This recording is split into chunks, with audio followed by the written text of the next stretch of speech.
ஒரு சிறிய நகரின் ஓரத்தில் ஒரு பழமையான புனித நிலம் இருந்தது. அங்கு கோவில் எதுவும் இல்லை, ஒரு பெரிய ஆலமரம் மட்டும். ஆனால் அந்த இடத்தில் மக்களின் நம்பிக்கை இருந்தது, அவர்களின் கண்ணீர் இருந்தது, அவர்களின் பிரார்த்தனை இருந்தது. ஒரு நாள் கிராமத்து மூதாட்டி லக்ஷ்மி அம்மாள் ஒரு கனவு கண்டார்.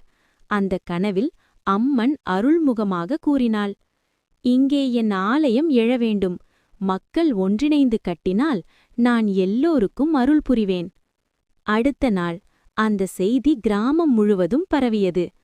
பணம் எங்கே என்று சிலர் கேட்டனர். ஆனால் ஒரு இளைஞன் முன்வந்தான். நாம் பெரிய தொகை பார்க்க வேண்டாம், ஒவ்வொருவரின் சிறிய தானமே ஒரு பெரிய ஆலயமாக மாறும். அந்த நாளிலிருந்து குழந்தைகள் தங்கள் சேமிப்பு பணத்தை கொண்டு வந்தனர். விவசாயிகள் ஒரு நாள் உழைப்பை தானமாக அளித்தனர். தொழிலாளர்கள் இலவசமாக உழைத்தனர். வெளிநாட்டில் இருந்தவர்கள் ஆன்லைன் மூலம் நிதி அனுப்பினர். ஒவ்வொரு கல்லும், ஒவ்வொரு தூணும், ஒவ்வொரு சுவரும் ஒரு குடும்பத்தின் நம்பிக்கையால் கட்டப்பட்டது. ஒரு வருடம் கழித்து அந்த ஆலமரத்தின் அருகே ஒரு அழகான கோவில் எழுந்தது. கும்பாபிஷேக நாளில் மக்களின் கண்களில் கண்ணீர். அது துக்கமல்ல, அது பெருமை.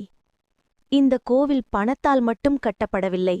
உங்கள் நம்பிக்கை, உங்கள் தானம், உங்கள் ஒற்றுமை, அதுவே இந்த ஆலயத்தின் அடித்தளம். நீங்களும் இந்த புனித பணியில் இணைந்திடுங்கள். உங்கள் சிறிய தானம் ஒரு பெரிய ஆலயக் கனவை நனவாக்கும். இன்று தானமளியுங்கள். நம்பிக்கையின் ஆலயத்தை ஒன்றாக கட்ட